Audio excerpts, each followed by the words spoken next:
Сәлеметсіздер ме, қайырлы күн, құрметті менің YouTube көрермендерім.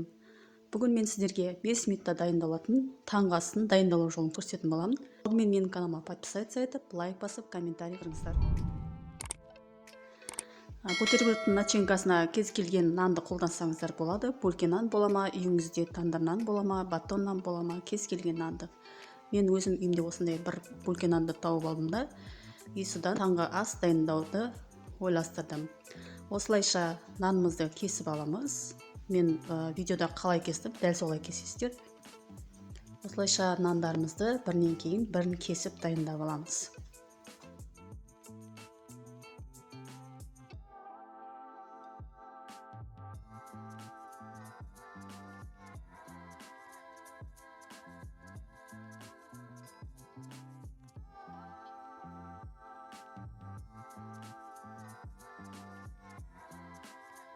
Енді кезекте колбасамызды да осылай домалақ етіп турап аламыз.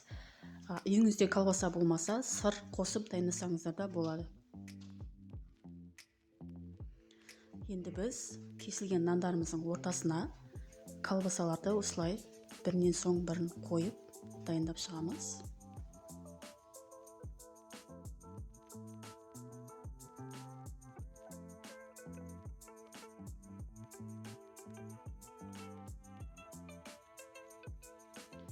Енді кезекте біз бос ыдысымызға 3 жұмыртқамызды шағып аламыз да, кішкене бір шымшым тұз себеміз, оған жарты стакан сүтімізді құйып, жақсылап біркелкі масса болғанша араластырып аламыз.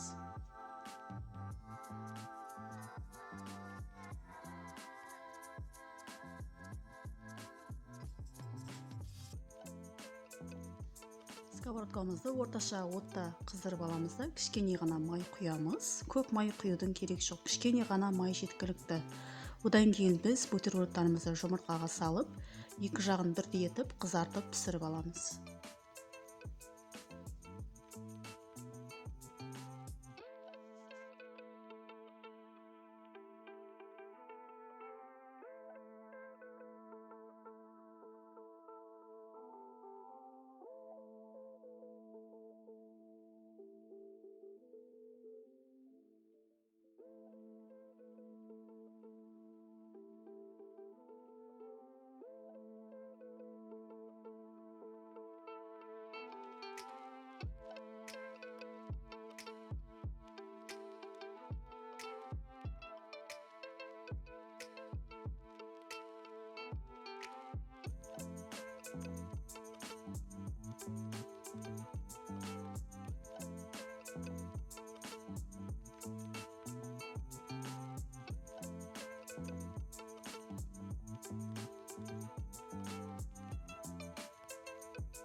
Міне біздің алғашқы 4 бутербродымыз аз уақыттың ішінде дайын болды. Енді келесі бутербродтарымызды кезегімен ары қарай пісіріп аламыз.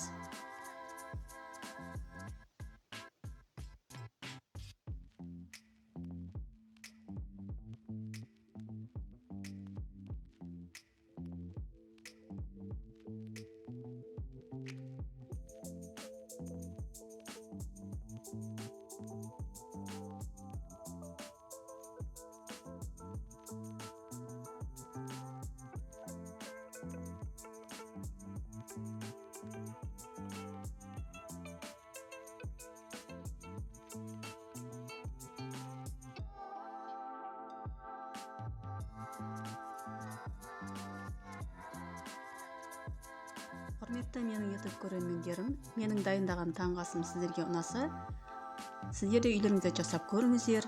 Менің каналыма тіркеліп, лайк басып, комментарий қалдырыңыздар. Келесі видеоларда кездескенше сау саламат болыңыздар.